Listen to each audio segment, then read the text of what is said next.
Welcome back, ninjas. Welcome to another exciting episode, Ninja Discernment. I'm your host, Anbu. To my left, we have Makoto. How's it going, Makoto? I'm chilling, man, hanging in there. Good to see you. Thanks for another exciting episode. All right, so today we're going to be discussing the Diddy case, Diddy trials. Yeah. A little bit late. Makoto here's what I want to talk about for the longest. I've been busy, so now we're getting around to it. Yeah. It's pretty crazy. Okay. First, we're gonna watch a couple videos and we're gonna react to it.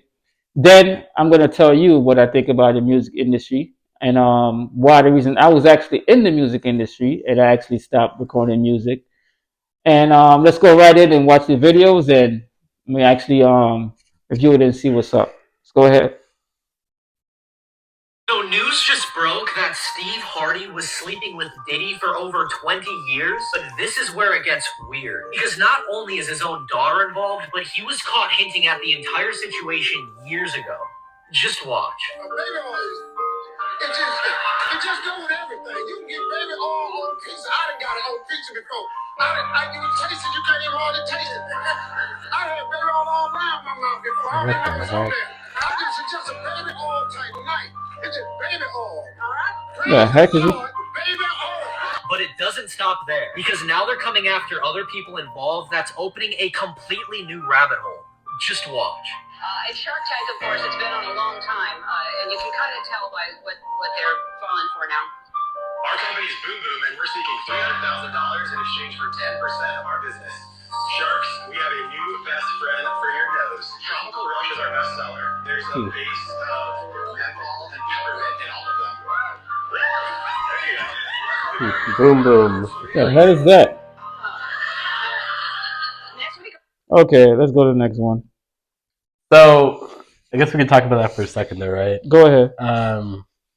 Wasn't that okay, so Steve Harvey. Allegedly. The thing is, guys, we didn't really have the time to look into this deeper. We haven't done our research, to be honest with you.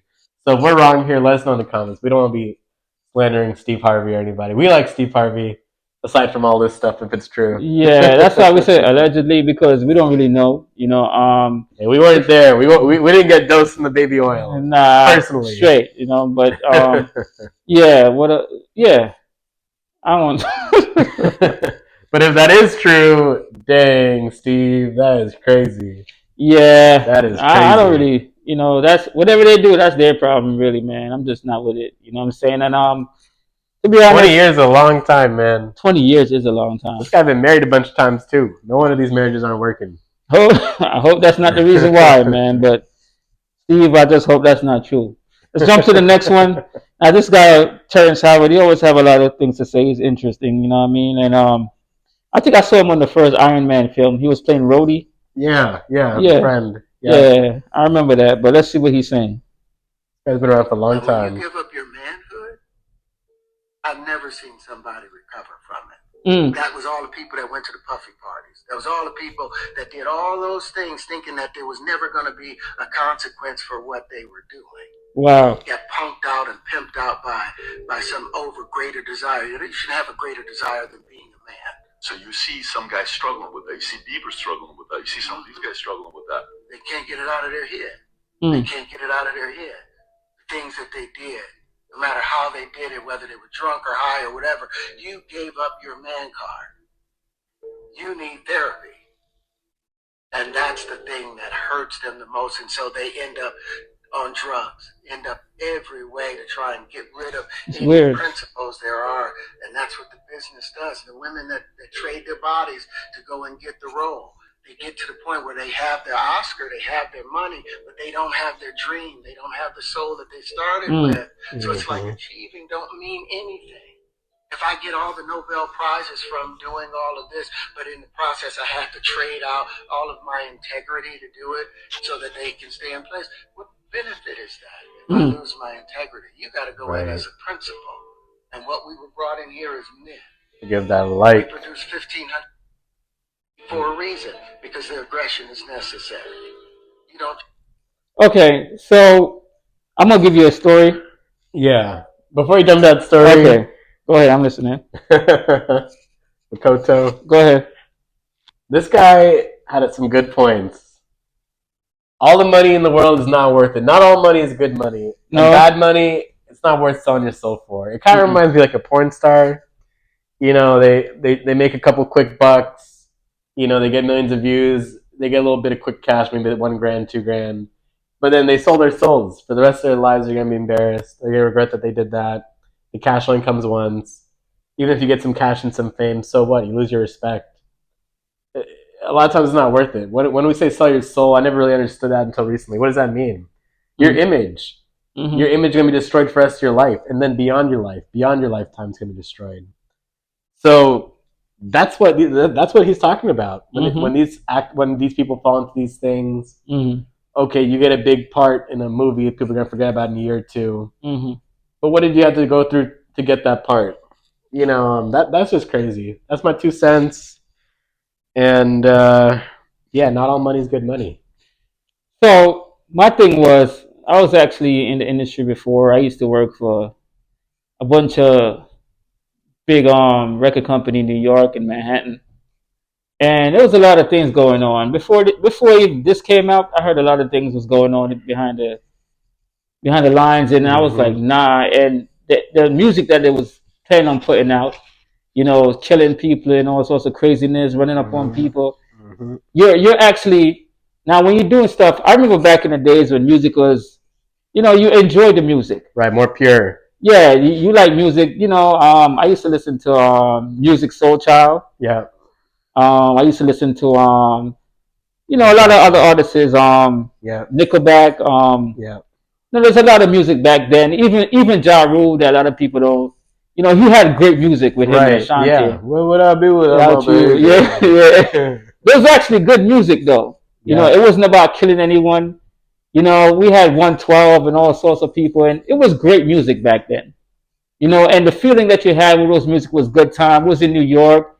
We used to open up the fire hydrant. We used to play in the water on the block. We used to have block parties.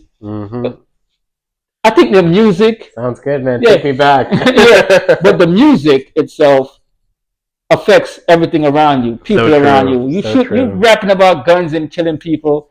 These young guys gonna end up getting a gun and try to think it's cool to be gangster. It's cool to go out there and rob people. It's really not. Right. You know. Yeah. You're putting yourself in a serious situation. You go to jail or you know, or lose your life over stupidness. Right. And I wanted to also expand on it, guys. It's not just people in Hollywood; it's people every day people working. Yeah. Maybe you get a job in corporate world. Like I used to work at one of the large tech companies, for example, right? Yeah. And okay, they pay you a lot of money, but man, do they give you your money's worth in other ways? So you're gonna get your money, but you're gonna pay for it in many ways. One, you're gonna lose your life completely. Two, you get mad with the most toxic team, I dealt with the most toxic bosses. And I tell you what, it wasn't worth it. Looking back at it, that money was not worth it. Not all money is good money. Yeah. If you have to sacrifice your self-worth, if you have to sacrifice your integrity, exactly. That's what integrity really comes down to.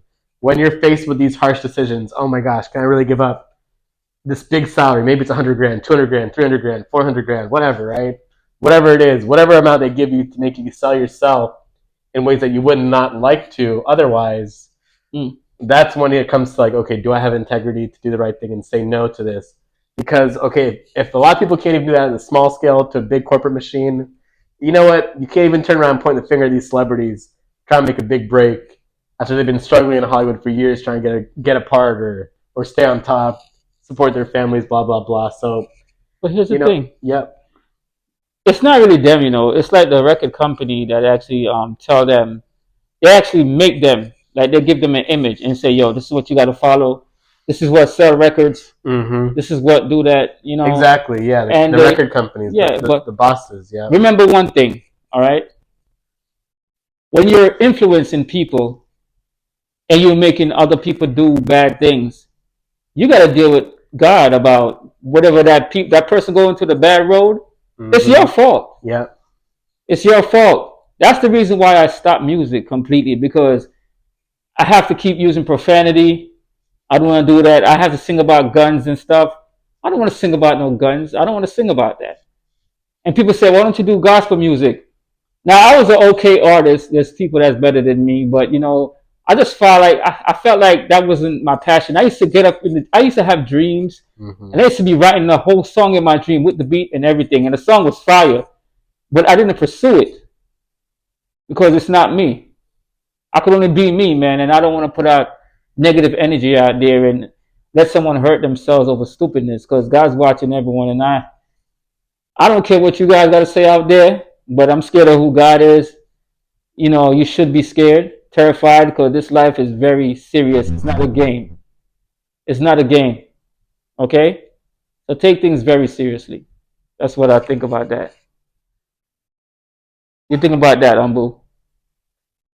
I think that's some words of wisdom, Makoto. Yes. That's some real Yes. discernment. Yes. Yeah, but that's all I have for everyone, man. It's just a quick thought on Diddy and whatever's going on. I don't care what you got going on, you know what I mean? I hope whatever's going on isn't true. And if it is true, I hope, God touch him and he, all right, now to the next video. Approximately how many freak-offs in total did you have with Sean? It's impossible to know. Hundreds? How much time out of your week did freak-offs take? It would depend on how long they were. They ranged anywhere between 36, 48 to 72 hours. I feel like the longest one was over 4 days, maybe even more, like on and off with breaks. So it was a significant part of the week. 36 being the Hours. lowest? Yeah, and this was happening once a week. She says that the average freak-off would last 2 to 3 days, and she would be awake the full time that it's happening on drugs. The longest one that she remembers was 4 days. She says, quote, I often would try to speed it up if anyone wasn't really paying attention. So to further break down the freak-offs, Cassie explains, there's like acts to it, and each one of them is sessions. So each time that an escort ejaculates is a session, but there's multiple sessions throughout the span of 36 to 72 hours. But there's acts within the sessions. So the first act of the session would be self-pleasuring while looking at each other. This is what she's saying. When you say looking at each other, who would you be looking at? I would be looking at the escort, and they would be looking at me. I would describe what I saw in detail, and yeah, that's kind of how the beginning went. What was the next step in the session? Self-pleasure was just continued to put oil on, eventually get to each other, the escort and I, and actually start touching each other. That would eventually lead to oral activities. And after the oral intimacy, what typically was the next step? That would lead to intercourse, and depending on the familiarity with the escort, sometimes Sean and the escort would both have intimate relations with me or doing something at the same time. Sometimes Sean would just watch. When you say that he'd be doing something with you at the same time, what is that something? If I was having intercourse with an escort, he would walk up and have me give him oral activities. It was just like a lot happening at once. I don't know how she did it. Her voice was steady. She didn't sound like she's overly trying to get sympathy. She didn't sound like, woe is me. She didn't sound angry. She just sounded like, I'm about to tell you guys genuinely how I felt, and that's all I can do at this point. Like, that's the feeling I got. It didn't even feel like she was trying to convince the jury of one thing or another. It just felt like, I am going to answer the questions as honestly as possible.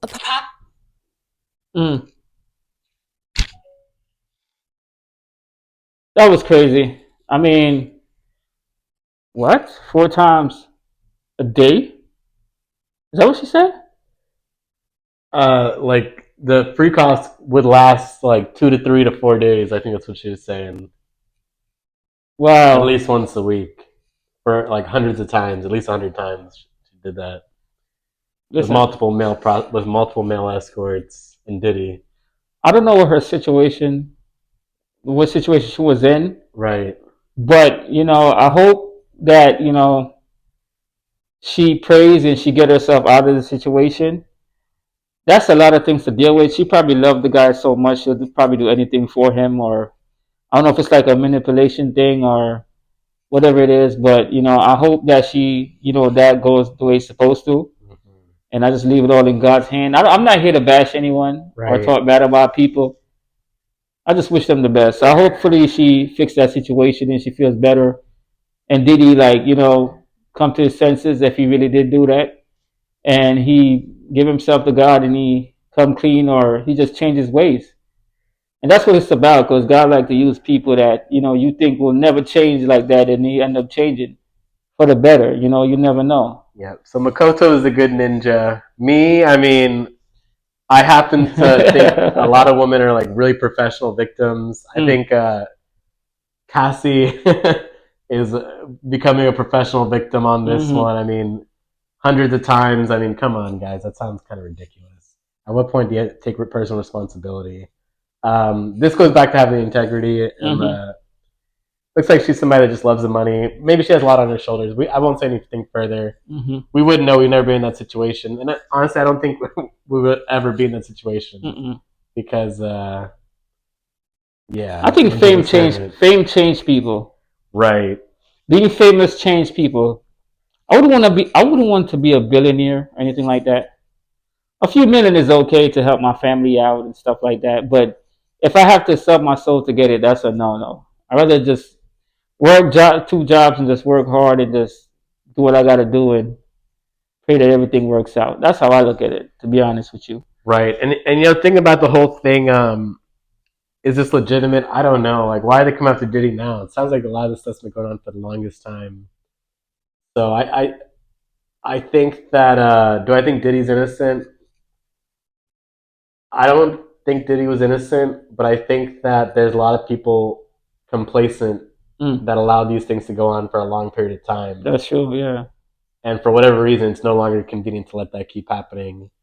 And right now, it's more convenient to turn Diddy into public enemy number one and shame him publicly and let all this come out. So all I'm saying is, with, like, for example, with the Cassie thing, they probably have more so equal blame than it might be portrayed in the last video. That's all I'm saying.